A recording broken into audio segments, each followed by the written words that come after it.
Tenhle pořad ti už několik let přináší Jägermeister. Čau, já jsem Buba, vy koukáte na Overdrive a tohle je Nicole a Patrik z Physiogym Cooper. Oni se starají z pohledu fyzioterapie o skvělý sportovce, jako je třeba Adam Ondra. Jsou to prostě nabitý profíci z obou stran.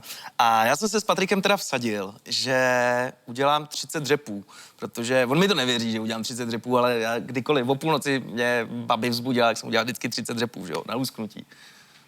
Tak se na to rád podívám. Sleduj. Nejsem amatér, ne? Hele, takže... Trošku mi bolí kolena, jak jsem díl seděl, víš? No, počkej, a co ty paty? Co je s patama? Co ty paty? U dřepu by měly být celé chodidla na zemi. Chodidla na zemi, jo. Už nejsme na základce, ne? Ruce dobrý, ne? Jo, ruce v Ruce pohodě. dobrý, ale zkus si nohy srovnat tak, aby směřovaly dopředu, co? Zvládneme. Já je mám dopředu, ne? Nebo... Jo, ale jedna jde doprava a druhá jde doleva, tak je nasměřuj stejným směrem. No, Tak. takhle jo. A to je nepříjemný, to se nedřepnu. To zvládneš. 30, tak začni. 1, no a co ten zadek tady? Se ti Počkej, nějak tak- zakulatil. No. Tak, kdo uteče, vyhraje, ale zpomal. Jo. Tak.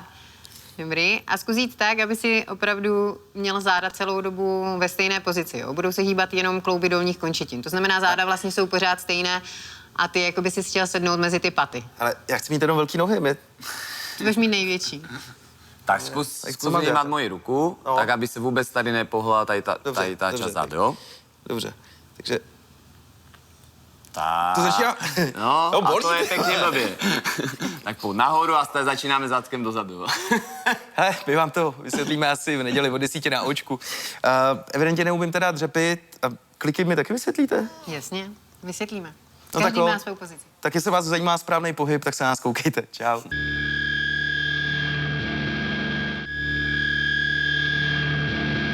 Pražský Physiogym Cooper reprezentují novou vlnu fyzioterapeutů a dneska se podíváme na to, jak to s tím naším tělem vlastně funguje. Věděli jste, že neumíte udělat správně klik ani dřep? Patriku a Nikol, od doby, co k vám chodím do gymu, tak mě zajímá jedna věc, jo. Vy se jmenujete Physiogym Cooper a váš pes je Cooper. Jako majitel, nebo jak je to tam s podílnictvím? Je to majitel, no. Bere veškerý podíl, všechno jde na míčky. Jo takhle, vy vlastně vyděláváte teda svojí činností na míčky a granule. Ano. Krásná práce. Nás tady nesleduje. Hele, každopádně, vy děláte takový zajímavý fyzio, který je skloubený nebo hodně založený na sportovním základu. Kombinujete to hodně.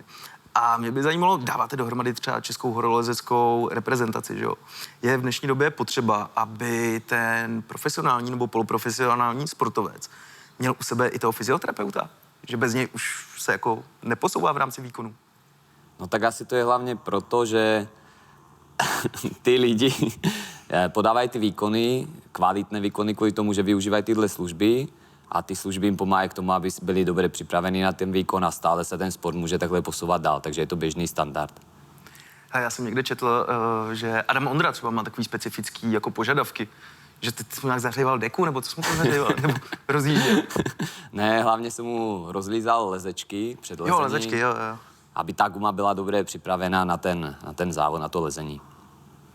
A třeba on jako takhle vrcholový sportovec, vlastně dneska asi nejznámější horolezec, že jo, tady té planety, nebo jeden ze dvou, tak je to fyzio, ten přístup k tomu něčím odlišný, nebo nějak absolutně odlišný od toho, co třeba máš ke klasickému klientovi? No, tak víceméně každá ta terapie je vlastně odlišná podle požadavku toho sportovce, toho daného klienta, takže s každým člověkem děláš něco jiné. Nedá se dělat něco za Adamem a něco stejné s tebou, že? To... No, asi máme odlišné požadavky, potřeby. Ale jak je to celkově s lidma vlastně v dnešní době? Je nějaký problém, který nás všechny trápí a tím způsobem nebo tím pádem propojuje? Víš, jakože to samý, že trápí sportovce a to samý obyčejného člověka, který sedí v kanceláři.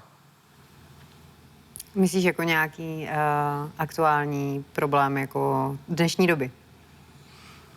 Ano, z toho fyzického nastavení těla, z toho, že může zastát něco, že ten člověk sedí u kompu a bolí ho záda, bolí ho bedra z toho a kulatí se mu, já nevím, krční páteř. A stejně tak, že něco podobného trápí sportovce, protože má tak nadměrný výkon. Tak asi hlavně je problém to, že se hodně sedí. V dnešní době vozíme si zadky v autě a v tramvaji, v autobuse a vlastně největší problém, co vidím já, s čím se potkáváme, je málo nebo špatně využívané kyčle a z toho často jako jsou ty problémy v oblasti spodních zád, kolen a tady ty ostatní problémy, s kterými lidi k nám chodí. No. Ono to, když si to tak vezmeš, tak to tělo vlastně je třeba nějaký balíček jakoby 100% a ty když někde ubereš, tak to někde musí jakoby se vykompenzovat. Že když vlastně nevyužíváme kyčle, tak se zase o to víc trpí vlastně ty sousední segmenty, takže když si vezmeme kyčle, tak to budou jakoby bedra a budou to kolena, které naopak musíme potom jakoby nějakým způsobem přetěžovat. A je to vlastně i u běžné populace, ale často se setkáváme s tím, že jednak buď si to přenášejí z běžného života, anebo to v tom sportu tak mají, že to i ty sportovci nevyužívají ty kyčle. Přitom je tam jako vysoký potenciál pro to, aby ten výkon naopak byl lepší a aby se vyhli taky tomu zranění. Že? No takže my ty kyčle správně nezapojujeme. Proč? Kvůli tomu, že se věnujeme nějakému specifickému sportu, anebo v rámci toho, že teda vlastně celý den takhle jako sedíme strnule a tím pádem už se to dostává do nastavení, ve kterém by neměly být?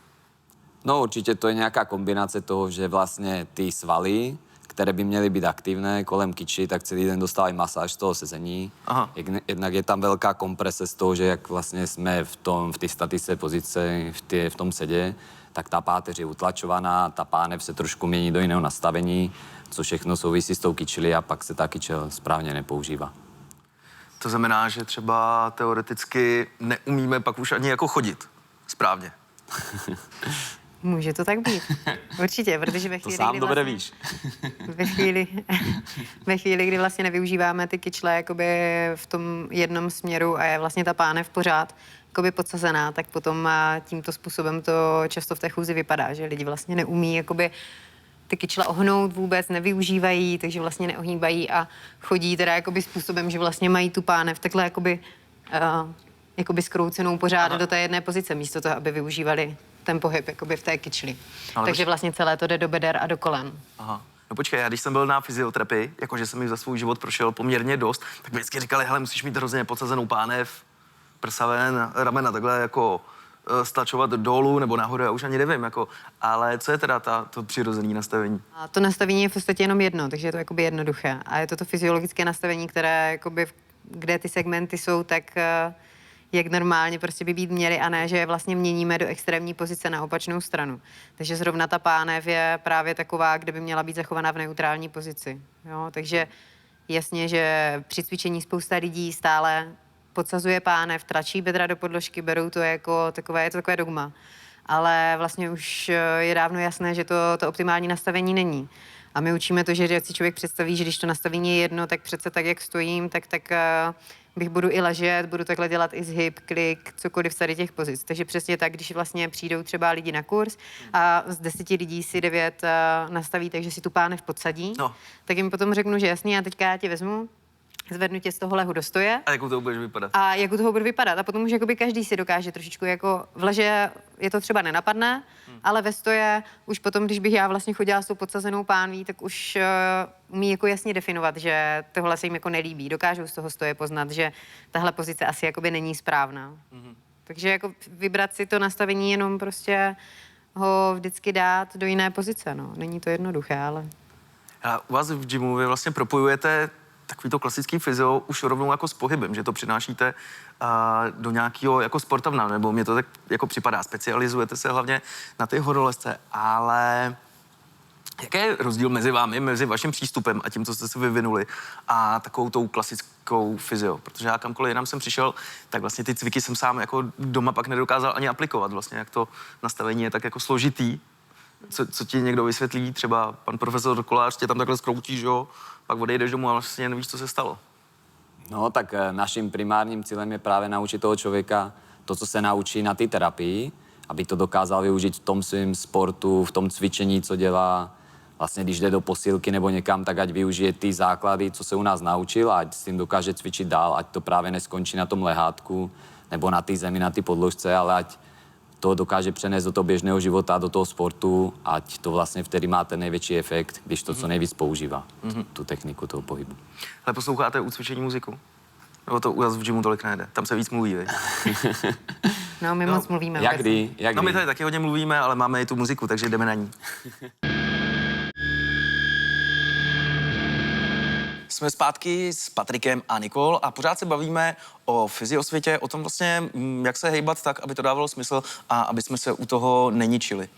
Hele, jsou nějaký takový typický dogmata, už jsme tady nějaký probrali, ale v posilovnách nebo při takovém tom cvičení někde v posilovnách, protože třeba mě jeden trenér říkal, že jako u mrtvýho tahu je hlavní mít jako rovný záda a pak tahat velký váž, že to stačí.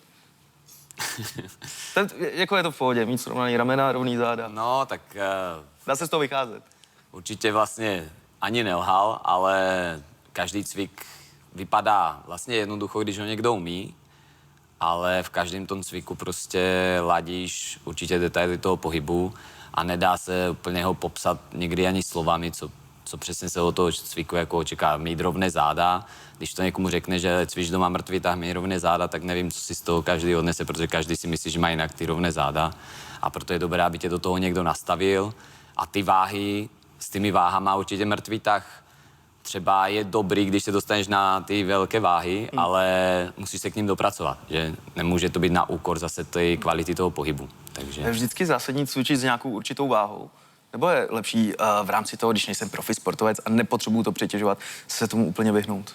no, vždy je dobré, aby ta váha vlastně dělala ten potřebný stimul v tom daném tréninku, aby nebyla. Když je moc nízká, tak vlastně to tělo na to nějak nereaguje. Když je naopak moc vysoká, tak už tam dochází určitému přetěžování a právě se už tam není dodržena ta dobrá kvalita toho pohybu, takže vlastně musí to mít tu přiměřenou úroveň. Hele, a co takový to pověstný uvědomění pohybu? Třeba pan profesor Kolář o tom často mluví, anebo i Arnold Schwarzenegger, když posiloval, říkal, že když cvičí ten biceps, tak on je biceps, že jo? On se stane tím bicepsem vlastně. Jde správně cvičit a i bez tohohle?